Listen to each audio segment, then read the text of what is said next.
What up, gamers? It is Wood, and a quick video for you guys about the new fusion Musahiro, the Bell Monk. This guy looks pretty good. Do I think you should go for him if you're just watching for this now? I think if you have the resources, yes. He's a good support champion, he has useful debuffs, he has some niche uses in Siege, mainly because he is, other than Yukimasa, he's the only legendary unconditional reviver in the faction, and generally healers and supports in general are kind of hard to come by in Shadowkin. I think the best healer support is actually an epic, at least the most accessible one anyway. What's his name? It's Hotatsu. It's a very useful champion, but he's kind of like the best healer you're gonna get.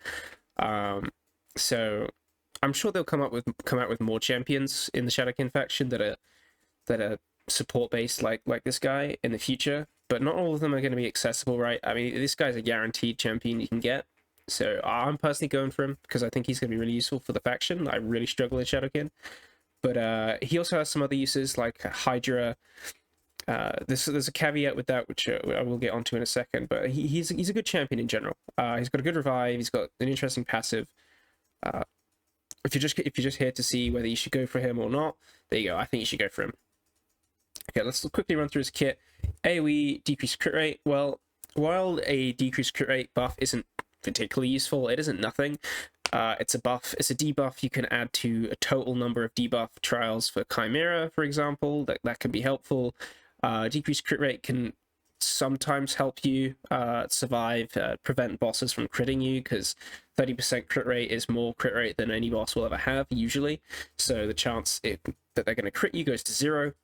So it can be useful. Again, it is only for one turn though, so I imagine the idea with the skill is that it's supposed to be useful for PvP, but again, decreased crit rate is just not, it's not the most useful PvP debuff to have, mainly because champions are often built not necessarily with exactly 100% crit rate. So again, it's not going to be a 70% crit rate chance on them. They're probably going to have 5, maybe 10% over crit cap, most builds. So it's only going to be an 80% crit rate, and that's still a pretty high chance to crit. You'd rather have someone who places, I don't know, like block actives, for example, like Yukimasa on his A1. But the fact that it's AoE skill to begin with, it means you can put this guy in a multitude of different useful sets. For example, you can put him in a stun set, you can put him in a hex set. For Hydra, if you need a provoker, you can put him in a provoke set.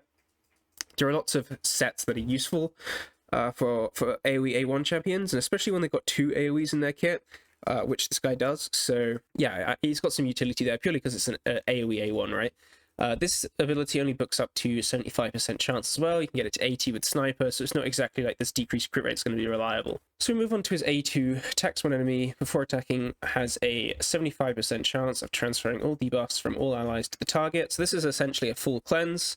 It's kind of like, I used to use a champion called Sanguinia in the really early game when I was clearing through campaign, and she was really useful. And she has a similar ability where she full cleanses your team, but transfers all debuffs on herself to the target. This guy transfers all debuffs from all allies to the target. So if your team is under like a bunch of poisons, he's going to put all those poisons back on the boss. That can be really, really useful. But the main thing is that it's a guaranteed cleanse, right? That's really, really helpful. It heals all allies by 25% of the champion's max HP. Now he's HP based. He's not just a support champion. He's HP based specifically. We don't know if he's going to do any damage yet. I'm not sure. But point being is that he's going to have very high base HP is the likely thing here, right? So this is going to be a pretty big heal for your team, and then places a strengthen buff on all allies for 2 turns. This goes up to 100% chance and books down to a 3-turn cooldown. This is a really good skill. You don't really get much better than this. If he had a turn meter boost on here, that would be better.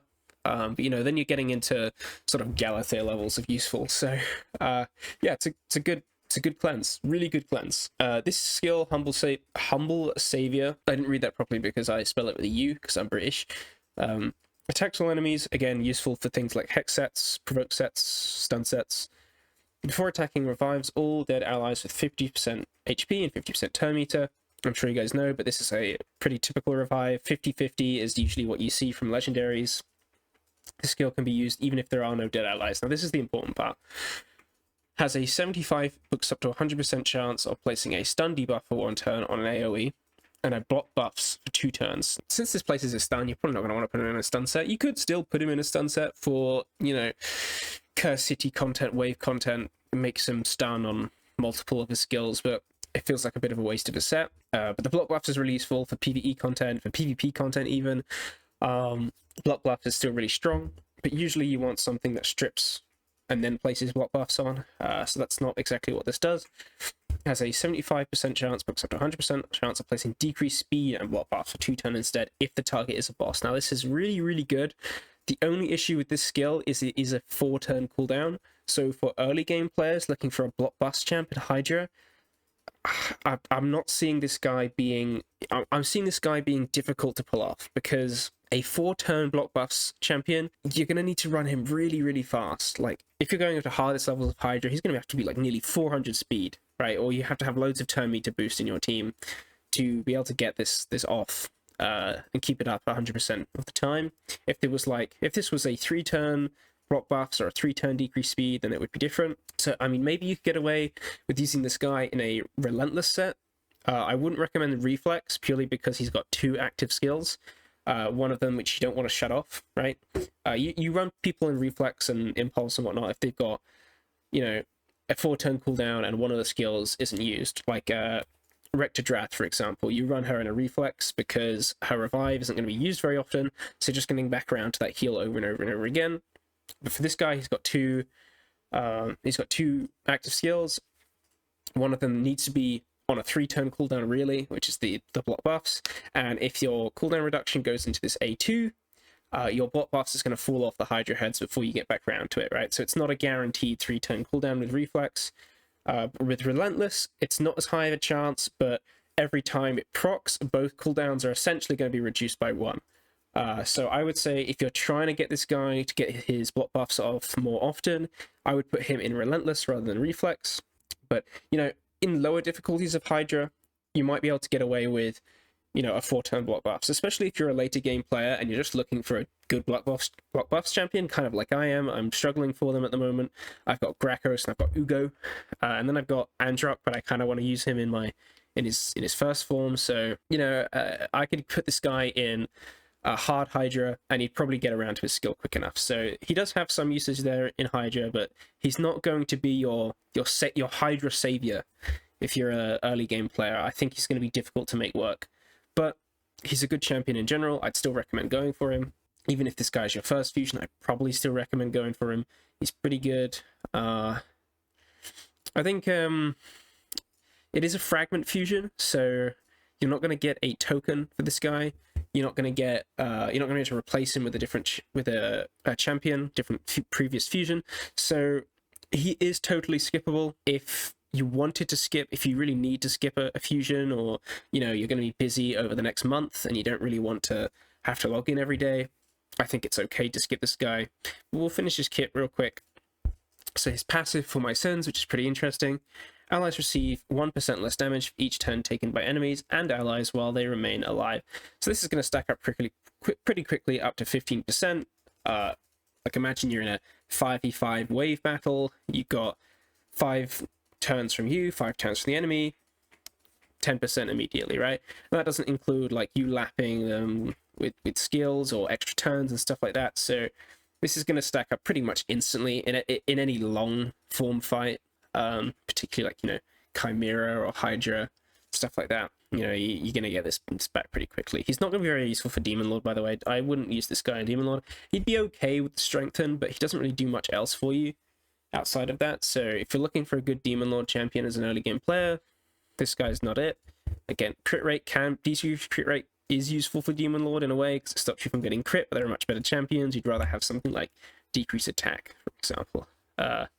Allies revived by this skill, by this champion rather, are immune to CC effects, except for Sheep, I believe, yeah, until the start of their turn. This is interesting. This is why I think he could be useful for Siege, with this aura. Force ally speed in all battles by 25%. So if you're looking to build a good Shadowkin Siege team, you could look at something like Mikage with Yukimasa, who are both Force champions. This guy, and then another champion of your choice. I'm not too familiar with the rest of the, you know, I think Toshiro is Force as well. I think he might be Magic. I'm not sure. I think he's Force. I believe he's Force. You know, and you could use him as your secondary damage dealer, right, for example. So he could make an interesting Shadowkin only team for Siege. And the reason why people, I'm not sure, no one ever explains this in this video, but the reason why people talk about one faction only in Siege is because there are certain conditions you can set up for Siege defenses where only one faction is allowed, and that can make, you know, it harder for enemies to attack you, right? Because not everyone's going to have a full Shadowkin team ready to use, and if you do, it can be pretty strong. But again, that's a very sort of late game, almost optional part of, you know, the content. People like Siege, but it doesn't have the biggest rewards in the game. While Feral Set is useful, you can still win sieges if you just lose every now and then and win one, and stuff like that. So it isn't a mandatory part of the game to really sort of focus in on. So, you know, if you're lacking resources, I wouldn't pick up this guy just for Siege, frankly. But I think he's a good support champion. And the fact that he's the only good Shadowkin reviver, Yukimasa just doesn't really work. He requires too many stats to, one, stay alive to get his revive off, because a reviver needs to be alive after your team dies, right? So Yukimasa's pretty squishy, and he's a damage dealer, right? So you're not going to be building him for loads of HP anyway. So he often ends up dying before your other champions. So, you know, what's the point? Of course, there are other sets you could put him in to keep him alive. You know, you could put him in, I don't know, you could put him in Stone Skin for PvP, for PvE and PvP, and it can keep him alive maybe an extra turn before your other champions die. You could put him in 9-piece Mercurial potentially, and that does work in wave content, but not for bosses. So, you know, there are ways around it, but the guy, it just doesn't work very well as a reviver. So this guy is going to be the only good reviver for the Shadowkin faction. And of course, he brings loads of other utility to keep your team alive. With his passive, with Strengthen, I mean, that's 25% damage reduction, and there's 15% damage reduction from the passive. I don't think there's stack. If you were to get, you know, 100% total, it doesn't work that way. You know, if you had like a Geo on your team as well, and then like a Tagore with his passive, it doesn't stack up to 100%, and then you're just immune. It's not really how it works, but it does add on. So, yeah. Overall, he's a good champion. I think he's worth going for if you have the resources. If you're late game, this isn't really one to skip. I think he's worth doing anyway. And of course, he has the additional value of being able to summon at any time, because he's a fragment fusion, so you can save these for future champ chases, for CVC, that sort of thing. And yeah, do I have much more else to say about him? I don't think so. I mean, he looks cool. He's like, I don't know if you guys have ever played Mini Ninjas, but I don't know if it's so long since I've played Mini Ninjas, bro. But like, you know, he looks like the big guy from Mini Ninjas with the big hammer, or the big mace, right? So it's cool. He's got a little horn going on here. He's got some like, demon stuff going on. He's a bell monk. Anyway, I'll leave it there. See if I have anything to talk about in the game itself. Of course, the CVC going on tomorrow, so make sure you've got your steelbooks and all that at the ready. Do I have any recommendations for how to complete CVC? Yes, I do. Go check out the video I made a couple of weeks ago on CVC. It's pretty obvious which video it is. Just scroll down a little bit. I can't remember the exact title, but I essentially run through all the different ways to earn points for CVC, how to prepare for CVC. So if you're not prepared for this one, it's now is a good time to look at that video and find out, you know, what you can do for the next one. Because preparation starts at the end of each personal reward CVC. It doesn't start a day before, it starts at the end of each one. You got to be ready. But yeah, I'll leave it there. Thanks for watching, guys, and let me know if you're going down, going for, what's his name? Musahiro, the Bell Monk, down below in the comments. I'd be interested to know. If you think these guys are good, do you think I'm off the mark? Do you think this guy is an absolute beast? I think he's good. I don't think he's an absolute beast, though. Yeah, just let me know. All right, see you in the next one. Bye-bye.